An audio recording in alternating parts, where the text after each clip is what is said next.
In a world teeming with TikTok and YouTube videos, words still matter. The ability to leverage words to clearly, coherently, and effectively communicate matters in a fast-moving, multitasking world. In the B2B and B2B SaaS landscapes, words can be used for content marketing, copywriting, advertising, sales deck, and websites. And they also play a key role in messaging, which is the focus of today's podcast with Diane Wiradu, a messaging strategist and the founder of Lion Words. Welcome to Marketing Spark. Thanks for having me, Mark. Really excited to be here. Let's start with a big, broad, juicy question. Given the economic landscape, which has changed or shifted gears abruptly in the last month or so, what's your take on how companies are approaching marketing? What do you see as their priorities? I know you're focused on messaging. Mm-hmm. You and I are aligned on the importance of messaging. Can you give me some perspective on how you see the landscape changing? What's important? What's going to be deprioritized, as much as you can stare into your crystal ball? This is a really tough one because I do think there's a little bit of fear in the air, right? There's a bit of fear. There's a bit of the sense of not wanting to take a risk, wanting to kind of bet on the safe options, budgets being reduced. So I do see this impacting marketing straight away, right? Because obviously people want to get results, and marketing is not always about getting results. It's about testing and eventually getting there and playing a bit of the long game as well. So, yeah, I mean, I'm not really sure on how priorities are changing across the board, but what I do know, and obviously from my perspective, slight bias, but the companies who are really going to ride this economic downturn out are those who do play the long-term game and who play the long game and focus on those big strategic questions around positioning, messaging. Have you nailed those? Because you know, we tend to forget we're talking about the economic landscape, but really the whole landscape is a lot of noise, right? So, you know, even in an economic downturn, you're still fighting, right? You're fighting against all of the noise out there. And the way to really cut through that noise is by having really targeted positioning, knowing your audience, cutting through with messaging and kind of rising to the top. So I do see, I don't know if everyone will prioritize that. I think some companies will actually deprioritize messaging because those are the ones who are going to get it wrong. But the companies that will kind of ride this out and come out on top are those that don't. Before we dive into a favorite topic of yours and mine, which is messaging, I did want to get your thoughts on some of the panic that we're seeing in the marketplace. Companies are hitting the brakes hard when it comes to marketing, and a lot of marketers and marketing consultants think that the world is going to end. And it's the same thing that happened 2 years ago when COVID emerged, is that companies, the gut reaction, the easy thing to do is to cut back on marketing and to cut back on marketers. Are you surprised that you're seeing panic in the marketplace right now, or a lot of trepidation? I think it's normal. It's normal to panic, but it's what do you do after that, right? I feel like panic is this instinctive reaction. And so when you see charts going down, well, obviously it's our instinctive reaction to panic and to make kind of rash decisions. And that's where strategic thinkers, CEOs who get to marketing, that's where that kind of really comes into play. You know, there's this kind of ongoing conversation in the internet world of like, you want to work for a CEO who gets marketing, and that's never been more important than it is now, because those who have a strategic vision and really understand the core role of marketing within a company won't make those rash decisions and make huge budget cuts, because they'll realize that this is how they're actually going to get through this downturn. So, yeah, I mean, for consultants, I think the landscape is a little bit different than for employees. Employees, it's a lot tougher. Like, it's a lot tougher to change your situation. But those companies that are invested in people and growing the company, I think we'll see less drastic measures. Okay, so let's dive into messaging. But before we do that, before we get into the nitty gritty of messaging and how to do it, can you define messaging? Because a lot of people hear the term messaging and positioning for that matter, and they don't really know what it means, because it can be applied in lots of different ways. So let's start with Marketing 101. how do you define messaging? Yeah, and it's a great place to start. It's really important. So, messaging for me, it's what you say about your product or your service or your solution. That's it in a nutshell, in one sentence. Messaging is what you say. Um, Many people confuse messaging with copywriting, right? So I think that's the big elephant in the room, that a lot of the time people are talking about messaging and really they're talking about the copy and the words on the page. But copywriting is then how you say that messaging, how you say that message. So that's the way that I look at it really simply. Messaging is what you say, and copywriting is kind of how you say it.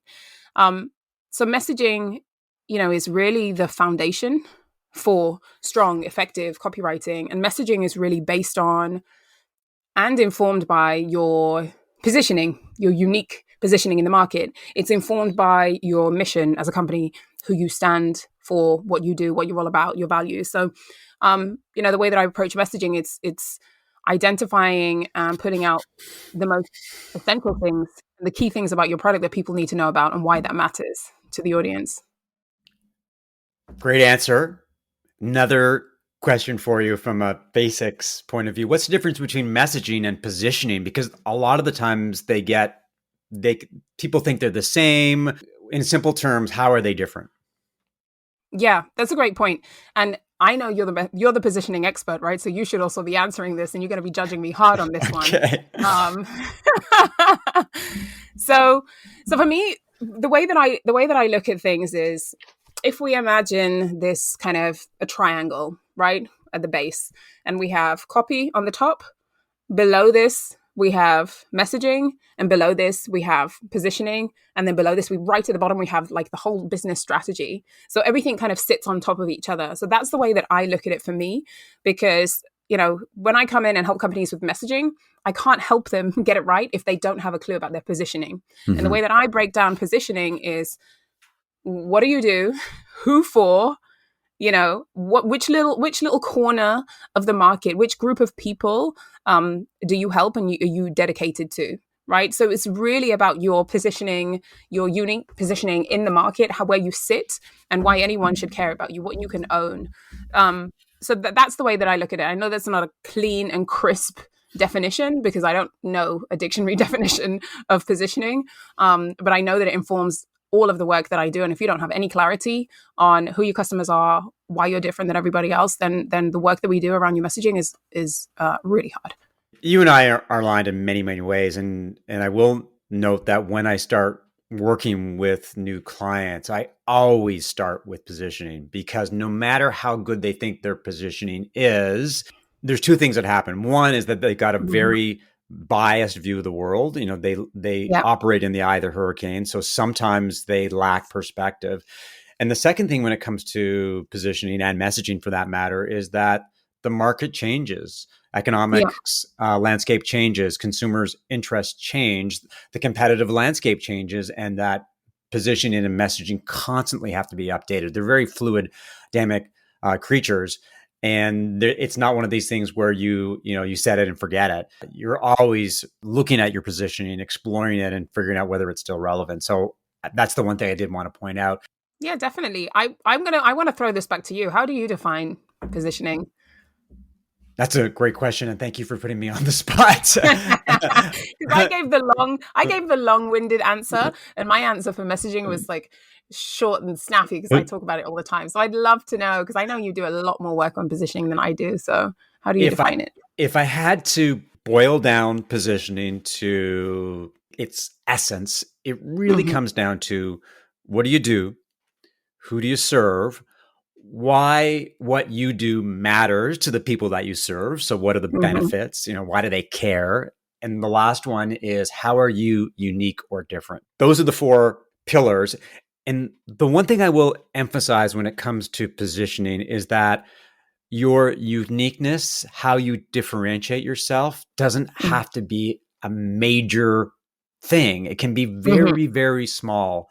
But if that small thing matters to the people that matter to you, and it's important to them, then you can separate yourself from your competitors simply by being slightly different. And a lot of companies struggle with positioning and messaging because they think that it has to be something dramatic. That's why a lot of companies embrace category creation, because they believe that that's the way that they stand out from the crowd. And it's very tough to Mhm. do that. But if you can outflank the competition in a small way, then you've got positioning that can be very, very effective. So that's my definition of positioning. How do you think I I did? love that. Yeah, I love that. I love it. And I love the point you've made about differentiation not having to be huge is incredibly important. And this feeds into your messaging as well. And it's so funny because I was having this conversation an hour ago with another marketer, a CMO. We were talking about this idea of like radical point of view, radical differentiation as well as a kind of a topic and a concept is huge. And I said it does not, your differentiation doesn't have to be radical. What it does have to be is relevant. And that comes down to, again, knowing what you do and who for, and knowing your customers inside and out. Because if what you do is super relevant to me, that's enough to differentiate you from everyone else. So yeah, I love that. You passed the Yeah. test. We both did, hopefully. Well, Flying I colors. I might steal that. Your messaging doesn't have to be radically different. It just has to be relevant. That is a great tagline. I mean, Yeah. I think it's awesome advice for any CEO, any CMO out there. Yeah. It really puts things in context. You look at what's going on right now. How do you see companies approaching positioning and messaging? My take, and I am biased because this is what I do for a living, is that positioning and messaging are going to become increasingly important because the rising tide is no longer going to lift all ships. For the last 2 years, a lot of B2B SaaS companies have exploded in terms of their growth because there's been so much demand. Maybe their messaging hasn't been that important because everybody's doing well. But as people pull back on purchases or take longer to do them, unless you stand out from the crowd, unless your positioning and messaging is very distinct and on point, you may struggle. And I have a funny feeling I know what the answer is to your question, but I'm going to ask it anyway. How do you think companies are thinking about messaging these days? Do you see it as a priority for some of them, all of them, many of them? Yeah. So the funny thing is, there are two sides to this. There are what companies actually think, and then there is what they should think. So I don't know if I have the same answer as you or not. Um, what companies are actually doing like really varies. I would be out of a job if everyone was doing this well, right? So there are a lot of companies out there doing it really badly. What I can say for sure and for certain that in this current landscape, positioning and messaging is a battle. Like it's a huge battle. It's a fight. And I always use this analogy. I think I like to use quite aggressive analogies, but I think it's important because messaging, it's a fight. You're fighting against so much noise now. There have never been more brands and companies than there are today. I work with B2B, but if across every single industry and kind of use case, in marketing tech alone, according to the latest like Martech report, I think it was issued in like March this year, there were like 9,000 marketing technology tools and products on the market. Like this is nuts. Just email service providers, we're talking about 700 plus. And when you ask anyone, they can name 10, 20. I've done this in workshops and webinars before. Ask people, pick a tool that all marketers use, a category, and they can only name a few. And they're not, let's put huge funding aside, right? Because obviously Mm-hmm. that's how you also rise to the top. But of everyone else, the ones that, you can name and remember are not necessarily the best tools on the market, but they're the ones who have really prioritized on brand, right? So brand is a huge, very like umbrella term to cover so many things, but brand nailed their positioning, shifted it many times, right? These companies, either they've started pretty small, they've had a strong point of view, and they've shifted, they've owned their messaging, they've built a kind of either a strong messaging framework or strong brand voice as well, because I think in B2B we're often quite scared to talk about brand voice, but this is also very important. And that's how they've come out on top. So really, I think that it's going to be a huge. I mean, it already is. Let's be honest. It's not like it's going to be important. It already is. Now, whether companies are prioritizing this enough or not, I can't say. I'm only working with the ones who are, luckily. I want to pick up on something you said, that a lot of companies struggle with terrible positioning and awful messaging. And you can see it as B2B marketers. You look at a website, you look at copy, and it's obvious that they haven't paid much attention to it. In many cases, the problem is they're very product centric.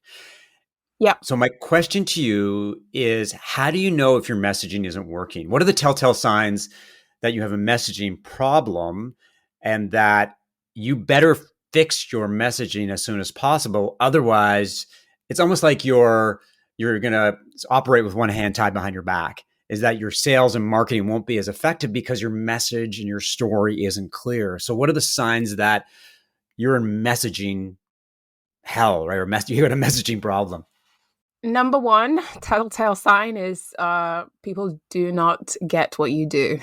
This is seems so obvious, but you will be surprised the number of intro calls, the number of leads, those first conversations that I have with founders, CEOs, CMOs that say, "Oh man, our product is brilliant, it's awesome, but people don't get what we do." It's a critical problem. Like, so coming back to the beginning of why can't you explain what it is that you do clearly? And really, that's a telltale sign of a lack of clarity, right? A lack of clarity, and clarity is like the golden the golden star for messaging, like the North Star. Prospects being confused as well. And this often comes down to too many messages. So too many messages confusing the main thing, not being memorable, and people being confused by, landing on a website. After 10, 20 seconds, if I shut that down and you ask me, what was this product about? What did they do? Tell me something key. If you have strong messaging, core messaging pillars, things that you own, I should remember something key that is relevant. And I know that, a lot of, particularly in B2B, people lead with features, feature led, and they're trying to throw features down your throat, and then you walk away with nothing because you don't remember anything. So trying to really ram too many messages is, kind of the outcome of that confusion. And I mean, the telltale signs are, also, we're marketers, so also this trickles down to your KPIs, right? So not hitting certain KPIs is obviously, or a dip in this. If you're not getting the signups, you're not getting the demos, you're not getting the leads, you're not getting the conversions, this is usually an indicative sign of something wrong with your messaging. I find it interesting, troubling, fascinating that many companies struggle with messaging and positioning because it seems so simple. The idea that you should be able to explain to anybody what you do and why it matters, and they should immediately get what you do, get why it's relevant, even if they're not a customer. And I relate it to going to a cocktail party.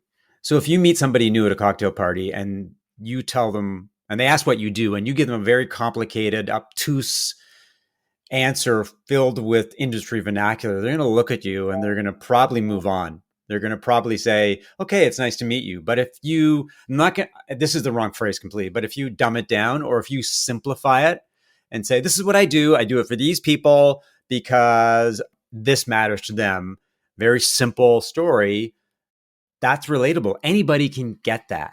Anybody can understand why it's relevant or why what you do matters. But why do companies struggle with it so much? Because it's so straightforward. It seems so obvious that you just tell a story that people can understand. Yeah, so I think there are a couple of things. One, this example you just called out, just explaining what you do. If you use jargon, I mean, if you ask me, Diane, what do you do? There are 5, 10, probably 15 different ways that I could say this. One, I could just say I'm a messaging strategist. Simple. If you know what that is, if you know what that involves, this is clear. I could talk about my audience first, and I could say, hey, well, I help, B2B SaaS founders get clarity on their messaging, etc. And I could talk about the outcomes. And then, or I could talk about, well, I'm an agency. I could start with the product. I could say, hey, I'm a messaging consultancy that does. There are so many different ways. And so that's also the first struggle, I think, is that often we're saying the wrong thing in the wrong way to the wrong people, and we're not thinking about the audience. I can only say that I'm a messaging strategist as someone who knows what that is, or in a situation where I know that they can ask me a follow-up question. So I wouldn't maybe put that as the only message on a page where people don't know what that is, because all marketing is a conversation. It's just like in real life, but instead of asking the questions out loud, people are asking the questions in their head while they're reading your marketing material. So you need to answer all of these questions that people might have. So I think that's the first challenge. And then, the second challenge is related to being too close to being too close to your product, being in the trenches and things Right. becoming really, really hard to understand. So I have a phrase that I have kind of coined, and I call this like syndrome the founder funk. Right. So I work with a lot of founders and CEOs and heads of marketing, but they all suffer from the founder funk. And that is, it's when you're inside the jar, it's really hard to see the label, right? So you get in this funk where you know everything inside and out, but you almost know too much to just take a step back and see clearly. It's all about perspective. And so at that point, and not everyone, sorry, not everyone suffers from this, but at that point, getting an outside perspective can help in so many different ways. So that can look like a consultant. That can look like messaging testing. That can look like customer interviews and conversations. So it can take many different forms, but often to kind of step away and get away from that funk, you have to look for outside perspective. What I find is really interesting is that when I talk to entrepreneurs and founders and CEOs, and they tell me, I ask, so what do you do? And they go into this very lengthy explanation. And then I reflect and go, well, so you do these things for these people. And they go, yeah, that's exactly it. I maybe I just see the world from a different angle. Why they struggle with that, I don't know. Yeah, no, because I think you've learned to simplify, because simplifying things just across the board and in life, I think it's a really strong skill, and it's really difficult. It's something that I have struggled with, but it's a skill that you hone over time. People are. I don't know if you've heard this concept of kind of maximizers, right? Maximizers or simplifiers. Mhm. And people who maximize, obviously, when it comes to messaging, they maximize it, they want to tell everything, and they really need to simplify. And I think that that's you come in with this fresh perspective and you boil it down. But people who are really passionate, close to the product, know everything. They want to tell you everything, and it's really hard to remove. But that's the core. If you have an entrepreneur or founder who recognizes that their messaging isn't working for whatever reason, whether it's KPIs or when they do presentations to prospects, there's a lot of confusion and a lack of clarity. How do you get started? What are the steps you need to take to refresh or develop your messaging? I mean, whether you're handling this internally or with an external consultant, I always start messaging work, unsurprisingly, with a lot of research and discovery. The research and discovery part is 50, maybe 70% of any project, for me. And, it's a lot of work. It's not, you can't, people always want to skip to the good part and, right, we walk away with this thing, but no, you're really going to have to go back to the basics. So for me, how that looks like when I'm helping companies is starting with sit down strategy sessions and discussions, right? So really unpack the challenges. Where are you right now? What's the struggle? What are we not clear on? Because with messaging, I also work on, the brand elements. Messaging, brand messaging and messaging are kind of one and all. So really understanding, is your mission still relevant? Is your positioning clear? Like you said, that's one of the places that you start. But also looking again into the competitive landscape, looking at the whole ecosystem of the company, understanding the product, the current marketing, and where everything is and what's going wrong. And then, part of that is really getting clear on the kind of story and the strategic narrative. That's one of the places that I really start, right? So kind of aligning that vision. And then the kind of most important part of that research and discovery phase is customer research. So, interviewing customers, surveys, but interviews are the most important part, I would say, or the place where I get like the most relevant information. Customer interviews, surveys, mining online as well, and looking really for opportunities to kind of validate your assumptions, right? Messaging work often is done internally with that kind of strategy team, but then you need to validate that and look at, okay, well, what are we missing? What could we be talking about? What's resonating? What's not resonating? So those are high level. Obviously, I can break it down further, but I think the high level, that's where companies really need to start. And so a lot of that work you can do yourself with the existing team already, or you can get someone in to help you.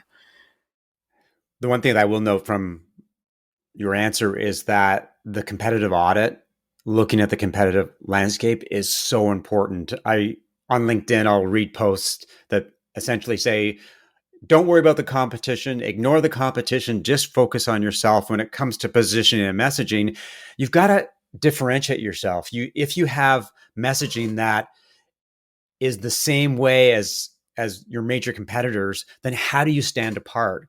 And Mm-hmm. I think it's important for us as marketing consultants to bring that perspective to the table, to show them what's going on. And then that'll influence how we position the company strategically. One thing that I did want to ask you about, and it goes back to the fundamentals of messaging, is what are the deliverables of messaging? Because it's one of these sort of abstract terms, and I struggle with clients when it comes to positioning in terms of what do I get? And sometimes they don't get a lot, but they get something that's really important. Can you walk me through the messaging deliverables and how you position them, given the fact that a lot of your work is around research and Mm-hmm. discovery, and a small amount of work, relatively small, is really what you're going to give them? Walk me through Mm-hmm. that package.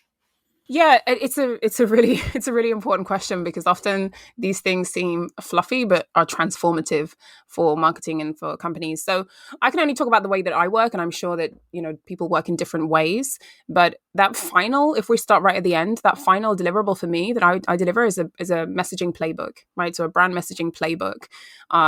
The actual format can depend. We're talking a slide or doc or whatever it is, but it's a document that really is that kind of one source of truth that contains everything that you need to create successful, effective copy and have a clear framework for your messaging. Obviously, it's going to evolve, right? It's not just some deck that you put in a drawer, it's something that you're going to work on actively and shift, but that's that final point. Um, Another really important thing, and I always say this to my clients, is we talk about deliverables, but the process in itself is a deliverable, right? Mm. This whole process, the most important but most intangible deliverable and outcome for me is just seeing that aha moment and that clarity, and an entire team being able to rally around something and finally having like a consensus around like, yes, this is our strategy, and now we have the confidence to go out and go ahead. So I think that's a really important part to not undermine of this work. And I'm always wary when people worry a little bit too much about the deliverable and forget that this whole process we're gonna have like these aha moments along the way. And then kind of breaking down that deliverable in a more practical way. Messaging isn't a one size fits all. That final deliverable changes depending on the stage of the company that I'm working with, the product, the growth, and the challenges that they've had, and the work that we need to do, how kind of advanced they are as a company, how developed, and the kind of work that we need to do. But I always split the deliverable into, I would say, 3 to 4 key sections. One, it's always starting with who are we? So that comes down to those brand fundamentals. So we will always touch on what is the mission of the company, what's the strategic vision. We'll always look at the strategic narrative and the story. Often I'm working with B2B SaaS companies who are either have gone through, will be fundraising. This is a really important part to understand the whole narrative. And there are always changes around that because companies still stick with the whole problem solution, but that's not a compelling narrative. So there's always a part about kind of who we are. Then there is what we do and how we say it, like what we do and what we say. And that's where I touch on value propositions, right? So core value propositions, and really then break down key messaging pillars. So a fundamental part of a messaging strategy for me is messaging pillars. So what are the core concepts, the themes, the core messages that you as a company want people to remember that you can rally around, and that kind of differentiate you from others, right? As well as kind of unique selling points. And we build out a whole messaging framework or a messaging matrix around that. And then with some companies, the last piece is kind of how we sound. And this is that kind of layer on top when you actually want to build out a messaging strategy and develop that throughout a company is, well, okay, if I give this to my content team, my copy team, cool, but how do we actually sound? And so there we look at, okay, well, what's the brand voice, and giving you some rules, some guidelines, some guidance on style so you can actually differentiate yourself on a kind of word by word level. So that's how I kind of split this. And within that, it will vary. I do have to say that I love the fact that you emphasize process, because I think that exercise gets lost along the way, that companies and the people involved forget about the fact that what we're doing is trying to surface what matters to the company and what matters to a company's prospects. And we're trying to, in some respects, do a mindset shift, Yeah. in that they have a set view of the world. And as we do the work, as we do the research, perceptions change, approaches change, biases change. And I think it's important for you and I to make it clear that that is a key deliverable, is that if you start thinking differently, it's as important as the documentation, the words that we're going to deliver. Final question for you is, and this could be a hard one, is how do you quantify the success of a messaging exercise after you've done all the work, after you've built out this playbook, and hopefully what they do is your clients implement it 3 months later, 6 months later, how do they quantify the work that you've done so they can say, Diane did awesome work, it's delivering ROI, and we're so happy that we can recommend her to other people? What's the criteria for figuring out whether your messaging is any good and whether it's working? Yeah, this is a great question. And surprisingly, it's tough, right? Mm-hmm. I'm gonna feel that quantifying the success of something is really difficult and changes depending on each company.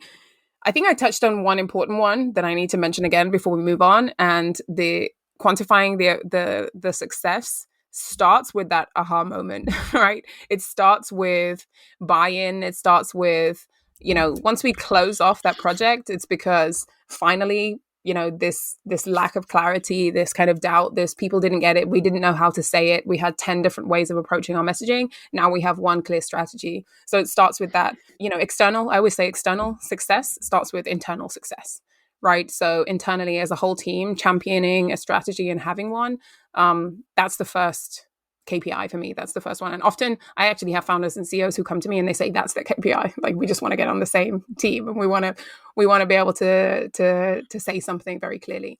So that's really important. Later on, I would say an important kind of KPI for success is using the feedback loops that you have within your company. So say if you're a very sales-led company, starting to hear and test messaging on demos and sales calls, and getting kind of this feedback and getting confirmation that something resonates and cuts through, that's really important. And then, a third way of doing this, apart from obviously noticing whatever KPIs that you had, right? If you're actually implementing this messaging on your website and then you're looking at conversions, you're looking at signups, all the kind of classic like marketing KPIs, you can also then kind of implement a full kind of testing and review. So often messaging, testing, actually going out with a sample group, with your audience, and noticing the change. So if you've done some testing in the beginning with a sample group of people, and 10 people didn't get your value proposition, or they were on your website and had no idea what you were on about, now we go back and review and retest, and we check the results in comparison to where we begun. So that's quite a kind of easy way to do this. But messaging is, it's funny because it's a foundational thing that copy then sits on top of. And so it's actually hard to quantify, but it's a very important qualitative piece, right? So all the feedback that you get is qualitative, and it's really easy to notice when you have strong qualitative feedback. I love the aha moment. For me, that is super exciting when some of the work that you do resonates and people suddenly say, "That's it. That's the sea change Yeah. that we've been looking for." An example with a client recently is they were struggling with generic positioning and messaging, and so after going through the research and discovery process, and thinking about how they could position themselves against the competition, I came up with an entirely new way of describing the company. And it was like the white lights went on. It was incredible. The fact Yeah. that they recognized that what I was bringing to the table actually captured the essence of their product and the reason that the business exists. As consultants, there's huge ROI in that. If the aha moment is the only thing we deliver, then that could be in itself could be enough to justify the success of a project. If people want to learn more about you and Lion Words, where do they go? If you want to stay up to date with, my musings, I talk a lot about messaging, strategy, positioning, all of that kind of stuff on LinkedIn. I spend way too much time on LinkedIn, so feel free to follow me over there. Or you can contact me directly by heading over to my website, lionwords.com, which gives you a bit more information about how I work and the work that I do with B2B SaaS companies. Well, this has been a great conversation. As you know, I'm a big fan of positioning and messaging, and I love getting into the weeds when it comes to messaging. And personally, if you're an entrepreneur, if you're a founder, if you're a CEO, and you're looking at some of the things that you need to focus on as you navigate through some more challenging times, it's easy to look at the marketing that you're doing or not doing. It's easy to look at the people that you're hiring or not hiring, but it's also important to look at the fundamentals and really take a step back and use this as a time to figure out, are we on point? Are we going to the market in the right way with the right story? Do we have the right plan? And I think messaging is a crucial part of that process. Well, thanks for listening to another episode of Marketing Spark. If you enjoyed the conversation, leave a review, subscribe via Apple Podcasts or your favorite podcast app, and share via social media. To learn more about how I help B2B SaaS companies as a fractional CMO, strategic advisor, and coach, send an email to mark@markevans.ca or connect with me on LinkedIn. I'll talk to you later.